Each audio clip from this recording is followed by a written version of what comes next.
그 아버지의 그 표현이 너무 약간 진짜 우리 아버지를 보는 것 같은 그런 느낌이었거든요. 그냥 아버지가 어렸을 때부터 몸이 약하셨기 때문에 엄마가 생계까지 책임을 지니까 정신이 없는 거야. 그러니까 막 그래가지고 막 하고 참외를 사오더라도 막 많이 사야 되니까 막 배꼽 튀어나오고 깨진 거 이런 거 사와서 빨리 먹어라 빨리 먹어라 이렇게 하니까 제대로 이렇게 말을 건네본 적이 없는 것 같아요.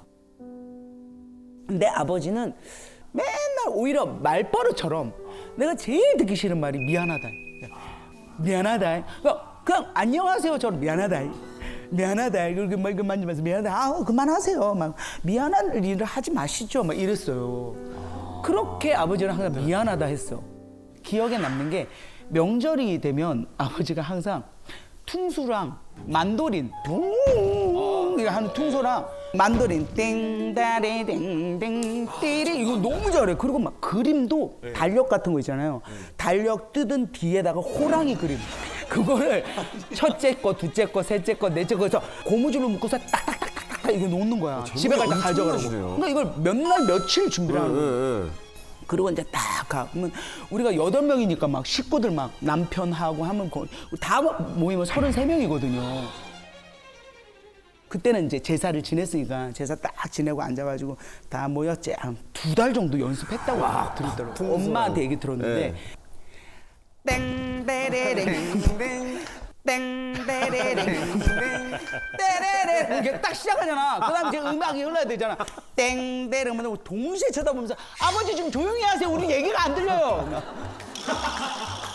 그러고는 이제 아버지는 라디오 딱 켜고 막 정종 한 잔 마시고 그냥 그러고 주무셨죠. 집에 갈 땐 아무도 호랑이를 안 가져가요. 그리신 거를? 그 그림 청소들의 그림 어떻게 할 거예요? 서운한데. 아버지의 마음을 우리가 알 길이 없었어요. 그러니까 아예 아버지는 우리한테 뭔가 얘기를 하려고 그래. 반대예요, 오히려. 에레나 미안하다. 근데 그럼 아버지 지금 바빠요. 이렇게 해서 애들이 많은데 아빠는 항상 이렇게 뭐라 그럴까 좀 이렇게 목마름? 아무도 내 얘기를 안 들어준다. 이런 마음이 있었죠. 그 당시, 그러니까 우리 아버지가 젊었을 때 서라벌 예대를 나왔으니까 지금의 중앙대 연극영화과인 거죠. 예, 지금도 기억이 재능이 나는 많으셨고. 그 길을 제가 물려받은 거죠. 내 아버지는 저를 너무 좋아했어요. 왜냐면 한양대 연극영화과 나왔지, 연예인 길을 하지. 그대로. 그러네. 본인의 꿈을 이뤄준 사람이네. 어느 정도냐면 VHS라고 있잖아요. 예, 비디오 테이프에 내가 했던 우리 엄마부터 보고 또 보고 보고 또 보고 보고 또 보고 하고 완전 테이프만 이만큼 쌓아놓고 하루 종일 재밌다. 그리고 대사를 다 외우는 거야. 그러다가 이제 아버지가 어느 날은 나보고 태종왕건 아니나 재수종이 나오는 거. 예, 근데 아버지 내 한번 출연하면 안 되나? 내 서라벌 예대 안 나왔나? 내 저 보절이라도 한번 해보자 이런 거였어. 거기다 막 뭐라 그런 거야. 내가 어떻게 KBS PD한테 얘기를 하면 그 수염 붙이고 얼마나 힘든지 알았더니 미안하다. 내가 괜한 얘기했다. 미안하다 이랬어요. 근데 아버지가 이제 돌아가시는 날 나를 기다린 거야.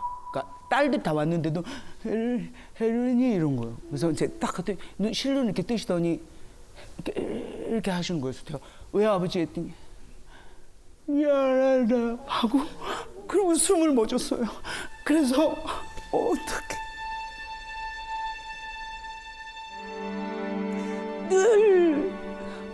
늘 들어왔던 그 미안하다에 마지막 숨에 미안하다를 하는데 난 너무 화가 나갖고 미안하다만 맨날 얘기해 그랬어요. 근데 2달 뒤에 제가 어떤 행사에 갔다가 강산의 라구요를 불렀어요. 두만강 푸른 물에 고향 생각나시다가 내가 진짜 주저앉아 버렸어. 김창호 교수님은 공항에서 주저앉지 않으셨지만 우리 아버지는 저를 주저앉게 했어요. 그래서 그냥 앉아서 1시간을 울어서 그래서 실려 나갔어요. 그 이유가 2가지였어요. 아버지가 정말 우리한테 미안했구나. 2번째는 태조왕건 그거 들어드릴 걸 내가 1일 메이저에서 아버지 수염 잘 붙였어. 아버지 보존 너무 잘했어.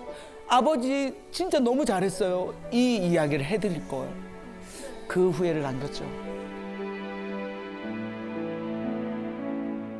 그렇다고 살아있는 어머니한테 잘하는 건 아니에요.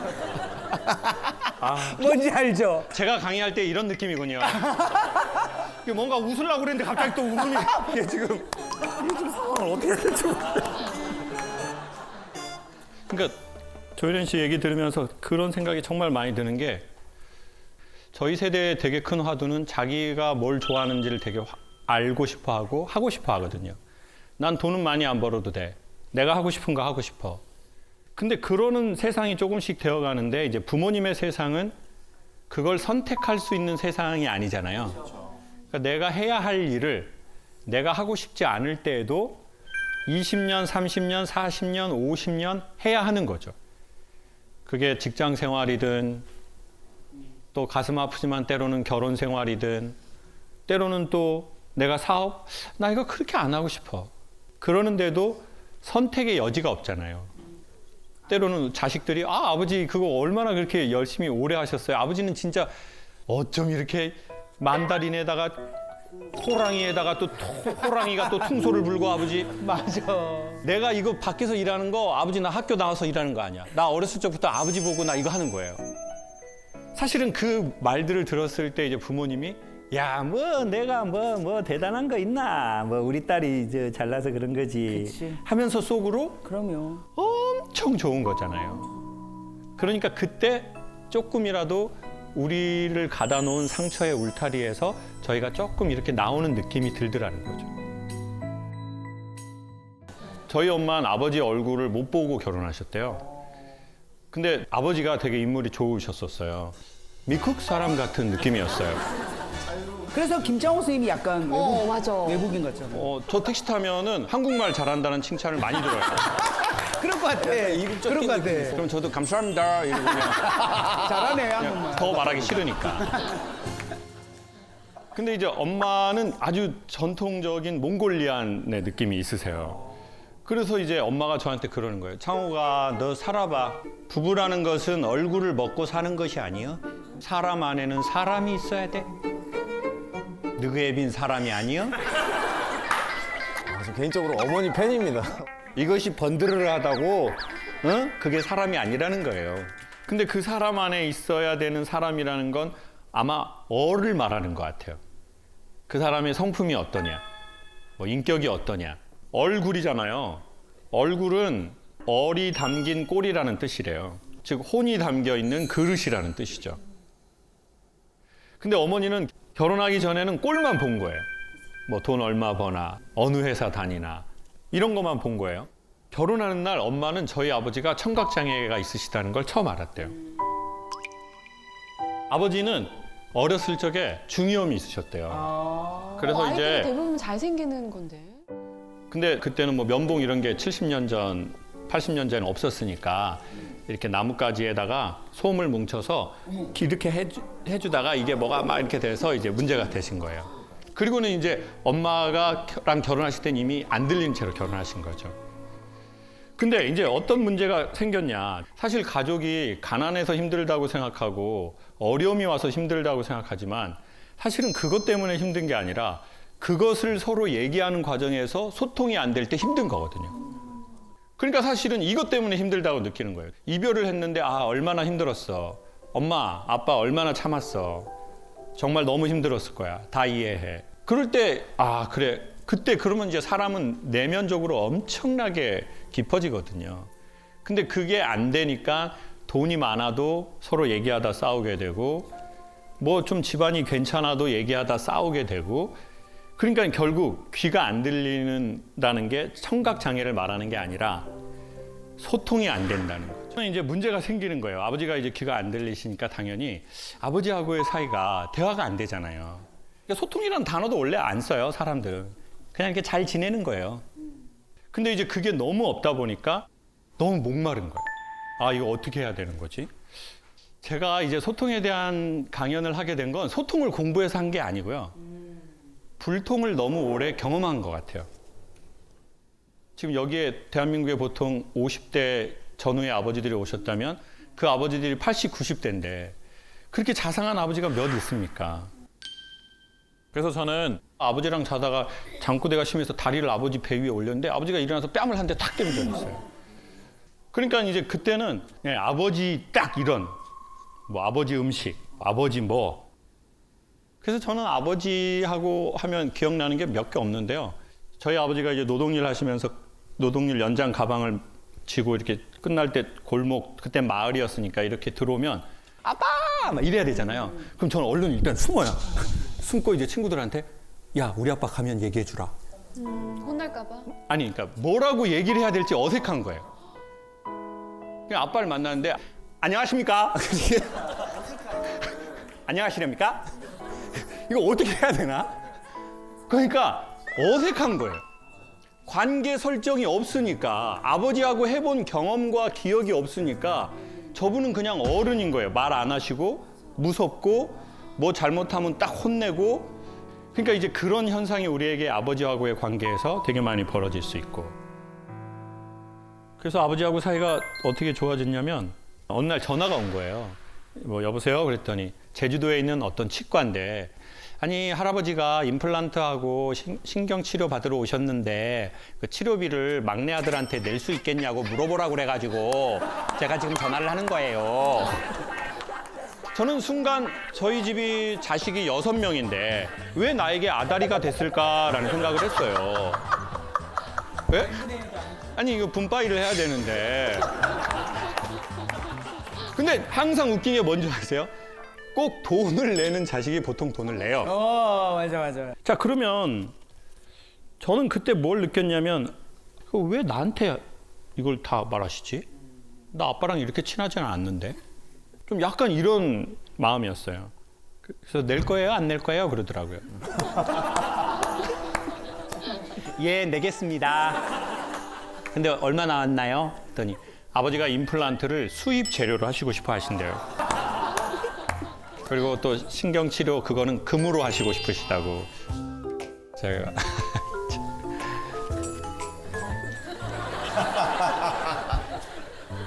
낼게요.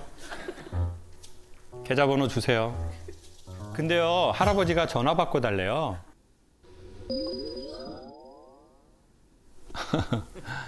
저희 아버지 귀 안 들리시는데. 아 모르겠어요. 할아버지가 계속 전화를 바꿔달라는데 어떻게 하실 거예요? 바꿔주세요. 근데 정말 아버지가 전화를 받으시는 거예요. 근데 딱 3마디를 하시는 거예요. 막둥이냐! 아버지다! 미안하다. 미안하다.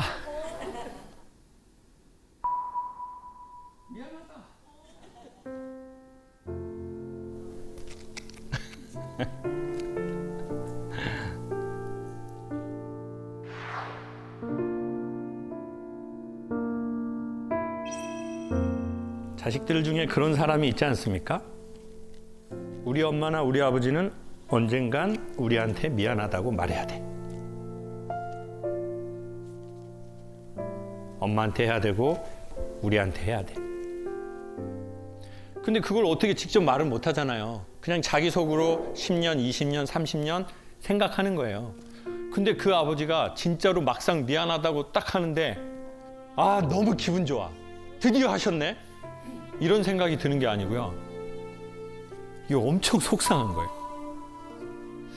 아, 이 독재자가 이젠 힘이 없으시구나.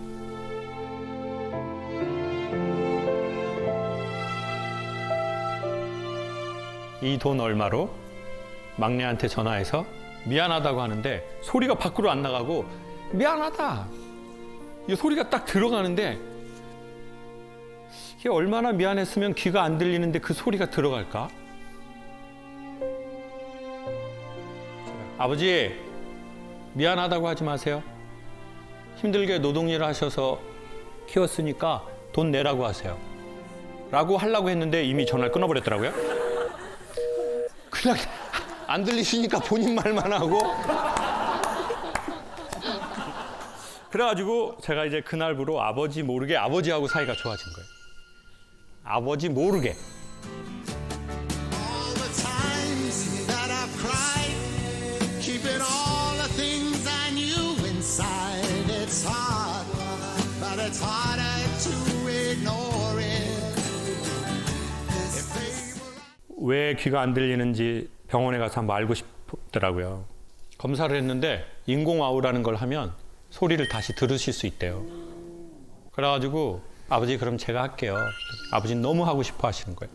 아버지 귀 들으면 누구 목소리를 제일 먼저 듣고 싶어요? 누구 엄마 목소리를 한 번도 못 들어봤다. 엄마 옆에 계시다. 연병하고 있네.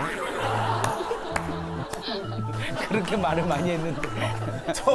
처음 수술하고 듣는 소리가 그게 아닌 게 다행이네요. 그러더니 아버지가 수술을 했어요. 인공아우를. 그래서 이제 소리를 기계로 넣는 날이 딱 왔는데 근데 소리가 들으니까 아버지가 음에 들려야! 음에 들려야! 그러시더라고요. 그러더니 엄마가 막둥이한테 한마디 하시오. 그랬더니 저희 아버지가 고맙다. 고마워. 와, 소리가 들리고 못하더라. 소리가 들려서 고맙다.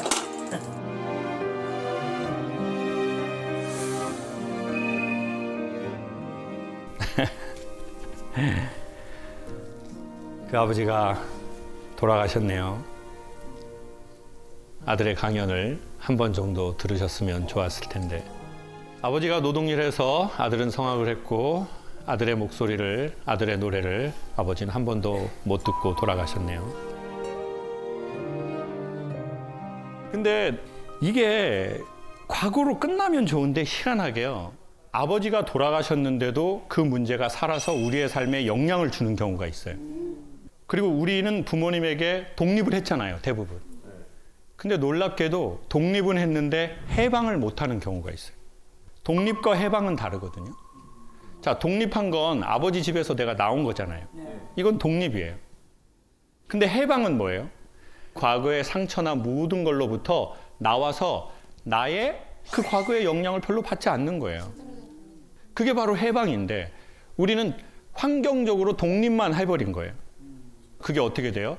현재의 자기와 배우자와의 관계, 자기와 자기 자녀와의 관계에서 문제를 일으키는 거예요.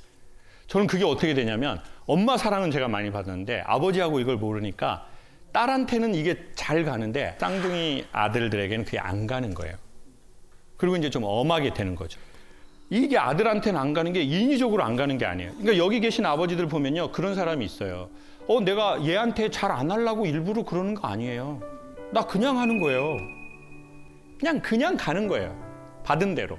왜냐하면 인간은 가던 길로 가야 편하거든요. 감정도, 기억도. 갑자기 꺾으려고 하면요. 엄청난 힘이 들어가요. 근데 이게 와이프하고 겪는 갈등하고요. 자식하고 겪는 갈등은 차원이 다르거든요. 남편과 와이프는 사실 헤어질 수 있는 존재잖아요. 근데 자녀는 사실 헤어질 수 있는 존재는 아니잖아요. 그거는 또 다른 자기고 또 그리고 그 아이에게서 자기를 보게 되고 그래서 아버지하고의 관계를 해결해야 자기와 자기 아들과의 관계가 자동으로 물려 있거든요. 만약에 여러분의 부모님이 지금 생존해 계시다면 우리가 할 수 있는 만큼의 시도를 해보는 게 좋을 것 같아요. 왜냐하면 부모님이 돌아가셔 버리면 나와 내 자식과의 관계를 풀 수 있는 코드가 묻혀버리는 거거든요. 꽤나 많이. 혹여나 이 얘기를 들으시다가 마음에 미안한 사람이 생각나면 그게 자식이든 배우자든 부모님에게든 아니면 자기 자신에게든 언젠가 기회가 될 때 어색하게라도 미안하다고 했으면 좋겠습니다.